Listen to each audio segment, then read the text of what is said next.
Olá, meu amigo e minha amiga, sobreviventes do INSS, pessoas que têm agravamento de doenças dentro do INSS. O agravamento de doenças é uma realidade que muitos segurados estão enfrentando, tá? E pode ser um fator determinante aí para a reavaliação de benefícios por parte do INSS. Nos dias atuais, pessoal, muita pressão, as coisas estão muito rápidas, não é verdade? Então isso acaba fazendo com que as pessoas se sintam pressionadas, e muitos têm doenças que não são aparentes. Nós estamos tendo problemas gravíssimos, né, com relação à depressão, à ansiedade. Exatamente por quê? Por causa desses tempos loucos que nós estamos vivendo, né? Quando a condição clínica de saúde do segurado piora de forma significativa, existe uma legislação que prevê um mecanismo que obriga o INSS a analisar esse caso, tá? E em certos cenários até restabelecer, converter o benefício que foi cessado, indefinido. A Lei 8.213 de 91, ela rege que benefícios que dispõem que o segurado apresenta uma piora do seu estado de saúde, ele tem direito, por exemplo, a uma nova perícia. Isso ocorre principalmente quando o laudo, né, que o INSS vai averiguar, diz que não refletia totalmente o quadro clínico, né, com relação à doença. E quando a doença evolui e traz novas limitações funcionais, é necessária a apresentação de documentação também, né, pessoal? O que eu sempre falo, tá? Esse pedido ele pode ser feito administrativamente pelo portal Meu INSS, judicialmente, tá? Que infelizmente muitas vezes é o único recurso que o segurado vai ter. O agravamento ele pode ocorrer, por exemplo, por doenças degenerativas, crônicas, autoimunes, ortopédicas, psiquiátricas, que com o tempo reduzem ainda mais a capacidade laboral desse segurado. Por isso o segurado deve manter laudos atualizados, detalhados, pessoal. De preferência, se você tem exames, se você faz tratamento, peça para o especialista fazer um laudo detalhado, explique para ele as condições do INSS, para que comprove realmente a piora do seu estado de saúde. Ao receber esse tipo de documentação, você enviar para o INSS é obrigado a analisar. Além do agravamento, o segurado ele pode demonstrar que há, por exemplo, uma nova repercussão sobre a capacidade do trabalho. Muitas vezes o perito do INSS desconsidera e subestima essas evoluções, gerando injustiças. Nessas situações é possível buscar um apoio jurídico, tá, para que a Justiça Federal determine uma avaliação aí imparcial, se for o caso, para reativar o benefício que muitos, que nem o ano passado, em 2024, auxílio doença, que é um dos benefícios mais pedidos no INSS e é de curta duração, necessita sempre de atualização da documentação. E o que aconteceu o ano passado? O auxílio doença foi o foco do pente fino. 52% dos segurados de incapacidade temporária que passaram pelo pente fino perderam seu benefício. Então é uma coisa muito séria. Tem jurisprudência que tem sido cada vez mais favorável ao segurado, mas você tem que demonstrar de forma clara e fundamentada que as condições de saúde pioraram. Não adianta você, por exemplo, pedir uma reavaliação e mandar a mesma documentação. A ausência ou melhora ou agravamento progressivo da doença tem sido suficiente para obrigar o INSS a tomar decisões. Mas como eu sempre falo, o segurado ele tem que saber. Existem, o INSS não cumpre regras, deixa de cumprir respeito aos direitos dos segurados, mas tem muita gente que só pensa em direito. Pessoal, existem deveres.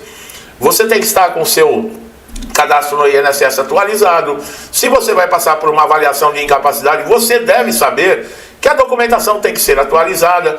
Tem gente que me pergunta na questão de laudo, quanto tempo que um laudo tem validade no INSS. Em média, eles dizem 3 meses, tá? Em média. Mas eu acredito que até menos. Depende muito do perito, pessoal. É o que nós sempre falamos, não existe um padrão. Com relação a laudo, deveria ser muito claro alguma determinação ou alguma norma do INSS para ser seguida por todos os peritos. Fala, o laudo tem que ter 60 dias, vamos colocar. O que aconteceria? Todo perito que você passasse, em qualquer lugar do país, numa perícia no INSS, teria essa determinação de um laudo de 60 dias. Agora na região sul, vale por 90 dias. Em outra região, não vale por 30 dias. A outra vale por 60 dias. Quer dizer, o segurado não sabe nunca o caminho a ser tomado. Vale destacar também que o INSS não pode negar uma análise de um novo requerimento sobre a alegação de coisa julgada administrativa. A coisa julgada que eles falam seria quando a justiça encerra, por exemplo, um processo e não dá mais direito a recurso. Aí o INSS vai imitar, coisa julgada. Foi transitado e julgado, que na justiça é assim. A coisa julgada administrativa, não existe isso. Quando há agravamento da doença no INSS, surge, por exemplo, novas patologias, o quadro ele tem que ser considerado. Na justiça é outro papo, vamos recorrer para outras instâncias. Agora o INSS não. O INSS não tem outras instâncias. Quem dá a última palavra ali é o perito. E o perito, ele não é juiz, o perito é Deus, o perito não é acima de ninguém. O perito é um médico que se prestou um concurso e virou perito no INSS. Não tem essa, ele não é Deus. É para falar, não, eu decidi e acabou, bate o martelo e acabou. O que é isso? Bom, apesar que nós estamos num país que ultimamente nós estamos vendo isso todos os dias na justiça, né? Bom, o segurado que teve seu benefício cessado, por exemplo, por uma alta programada, que continua incapacitado e com piora no seu estado de saúde, ele deve entrar com um novo pedido de recurso. Tem que anexar novas provas, pessoal, recentes com relação à sua saúde. A alta automática sem perícia adequada e sem considerar efeitos das doenças, é muito simples você anular isso judicialmente. Dá trabalho, mas o INSS não tem esse poder. Tá? O agravamento pode ocorrer durante, por exemplo, a tramitação no processo, quando o segurado entra com uma ação, ao longo do processo, o estado de saúde vai se deteriorando, é possível você ter uma segunda perícia judicial, porque pode acontecer, você teve uma perícia no início do processo, e no decorrer do processo, que demora, vamos colocar, em média 24 meses, essa doença tem um agravamento, e já muda completamente de figura. Já muda a emergência, o estado de saúde, porque às vezes esse segurado ele vai precisar de um tratamento específico caro, doenças incuráveis, como esclerose múltipla, lúpus, câncer em estágio avançado, transtornos mentais graves, sabe? Essas coisas tem que ser tratada com urgência.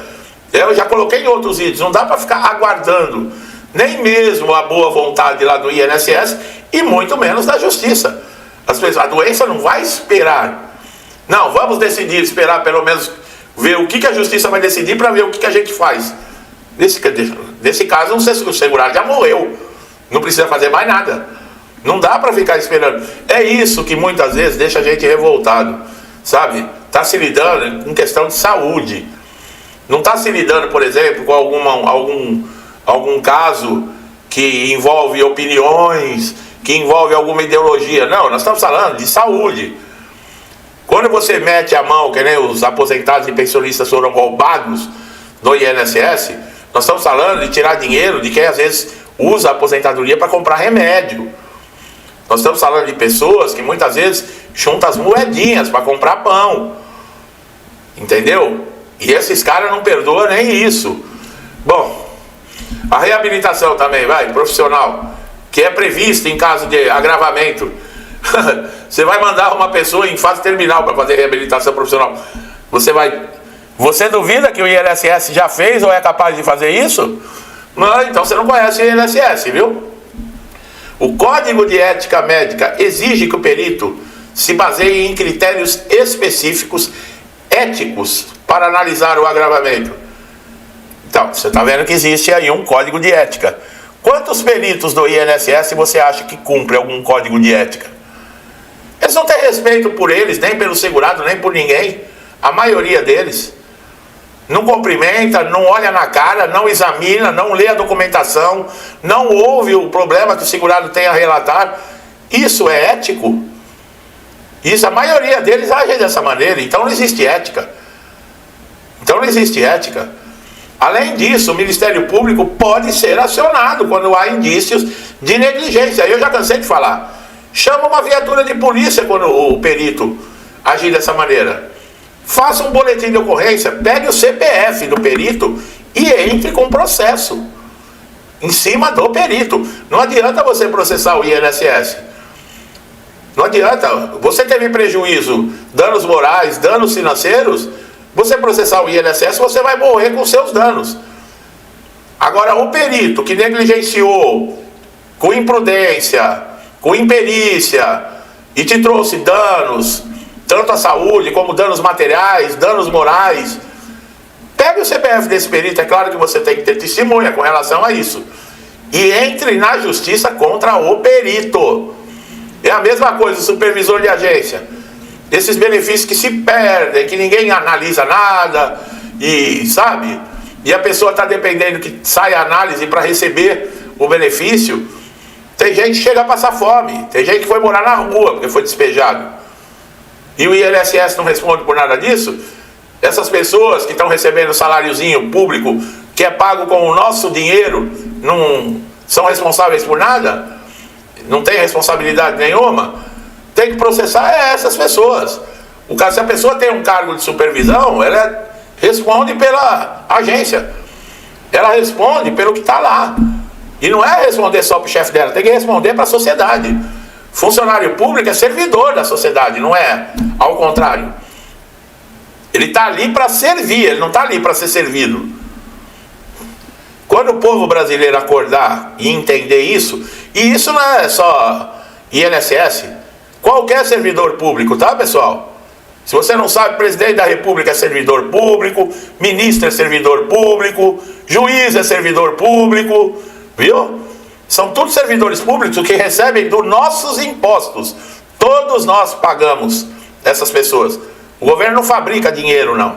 Quando o povo brasileiro entender isso, que essas pessoas estão lá para servir, não é para serem servidas, como funciona hoje, né? Hoje, nós brasileiros somos somente, trabalhamos, pagamos impostos para sustentar a vida boa. De sem vergonha e de pilantra. Ou eu estou errado no que eu estou falando?